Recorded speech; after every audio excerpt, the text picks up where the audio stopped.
guys, it's Claire. Welcome back. So as I record this, it is already October 2nd, which means that it seems like a good time for me to do my Victober TBR. So if you aren't already familiar, Victober is Victorian October, and it's a readathon that's being run and hosted by 4 lovely ladies whose channels I'm going to link below. This is the first readathon themed reading that I've participated in since being on BookTube, and I'm really excited about it. There are some specific challenges that have been laid out by the 4 hosts. One of them is read a Victorian novel by a woman, which I have on my TBR, but I'm not specifically trying to accomplish any of those just because I think it's enough of a challenge for me to just try and get through some of these books on the list, so I'm just gonna stick with that for this year and see how it goes. So I have a stack of books here. I have 5 books on my TBR.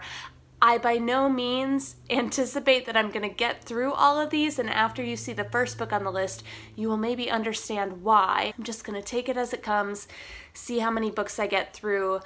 But I'm going to go through these in the order that I'm hoping to read them, so starting with the one that I'm most excited about. So the first book on my Victober TBR pile is Middlemarch by George Eliot. You guys may have seen me mention this book in my 5-star TBR pile predictions video, and I feel like after I kind of publicly acknowledged that it was on my TBR pile and that I had high hopes for it, I kind of made the promise to myself that I would try to get to this sometime before the end of the year. And initially when I was planning out my Victober TBR, I was thinking about putting this at the end of it so I could kind of get through some other books. But, you know, I got to kind of the last week of September. I was planning out Victober and was getting so excited for it, and the book that was calling to me most was this little monster. I started reading this about a week ago. I'm almost done with book 2 out of 8 books, so I'm about a fourth of the way through, and I'm really enjoying it. So far there are kind of 3 main plot lines that are all kind of occurring tangentially to each other, and I was really invested in sort of the A plot line, and then it flipped over to the B plot line, and I was like, oh, I was really loving Dorothea, I don't want to leave her. But then, you know, I love Fred and Mary too, and I love Lydgate, so I'm digging all the characters. Not so much digging the, like, politics of Middlemarch, like long passages. Those could, you know, be excised for me, but, you know, so far it's worth it. My one worry is that I am kind of a one book at a time person. I feel like I'm just really invested in this right now and in this world, and to start another book, particularly set in the Victorian era that has kind of similar themes or writing styles, will just pull my mind in too many different directions. So we'll see how it goes. I'm a little worried that my Victober wrap-up might just be like a video about Middlemarch, which I'm still gonna do anyway. So I will report back on this soon, but it's going well so far. Next up on the list is Wives and Daughters by Elizabeth Gaskell. So I mentioned this book in my last video because I just picked it up at a used bookstore. And initially I was planning to read North and South for Victober because I haven't read anything by Elizabeth Gaskell and really wanted to give her a try.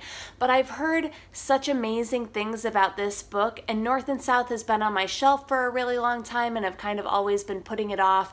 And then I found a copy of this book and I just feel a little bit more excited about it. So I decided to put this higher up on the list than North and South, which, spoiler alert, is farther down on my list. But I'm excited to get to this one. I don't really know what the plot is. I kind of like going into these Victorian novels a little bit blind. I feel like I go into them kind of on the faith and strength of the author's reputation, so apologies for a lack of plot summary on this one. Next up is The Tenant of Wildfell Hall by Anne Brontë. So I'm a huge fan of Jane Eyre and Villette by Charlotte Brontë, and Wuthering Heights was kind of the first really challenging classic that I ever read on my own when I was younger, so that has a special place in my heart. And I was even at the Brontë parsonage earlier this year, and yet I have never read any Anne Brontë, so it's a really major blind spot for me, something that I'm hoping to rectify very soon. And I'm excited to kind of compare and contrast Anne's writing with Charlotte's writing with Emily's writing, because I think the Brontës all get lumped together, which makes sense because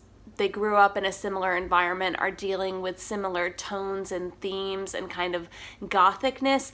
But at least from what I've read of Emily and Charlotte, there are striking differences between their books too that I think people don't talk about as much as they talk about their similarities. So I think having read the third Brontë will give me a better idea of their sort of work as a whole and their legacy. The next book on my Victober TBR pile is Jude the Obscure by Thomas Hardy. So I also mentioned this book in my last video because I recently acquired it. I have been wanting to read this book for a while, and I've read Tess of the D'Urbervilles and Far from the Madding Crowd, and I really enjoy Thomas Hardy's unique outlook and voice from within the Victorian period and kind of his thoughts on industrialization and labor and agriculture and the way that he describes farm work and rural life. I think it's really exquisite. I think that this is one of his most interesting and radical and at the time controversial works,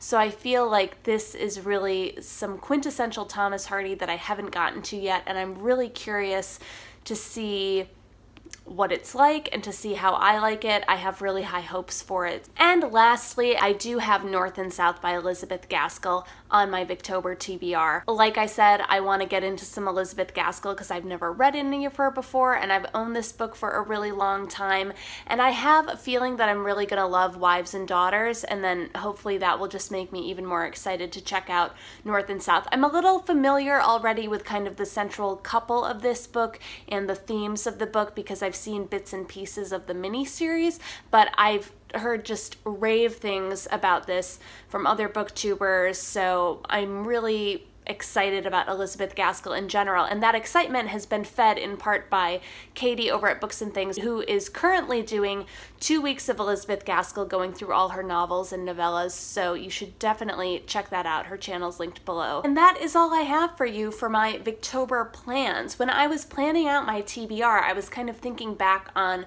the Victorian literature that I have read and that I've loved, and I realized that in the grand scheme of things, I haven't actually read that much Victorian lit. I've kind of read the Brontes, not Anne Brontë yet, and I've read one Dickens and a couple Hardy and a little bit of Oscar Wilde, but I'm not by any means a Victorian expert. But one thing I will say is that my favorite book of all time is a Victorian book, so I am planning to make a full video about that. So keep an eye out for that in the next couple of weeks, whenever that happens, before the end of the month. I'm really excited about that, and I'm really excited to get back to reading Middlemarch. I'm gonna like turn this off now so I can just go do that. But let me know if you are participating in Victober, if you have made a Victober TBR video, in case I haven't seen it already, link that down below, or just tell me your favorite Victorian books or Victorian authors or other books that you would recommend for someone like me who hasn't read a ton of Vic lit. I'll talk to you guys soon. Thanks so much for watching. I'll see you next time.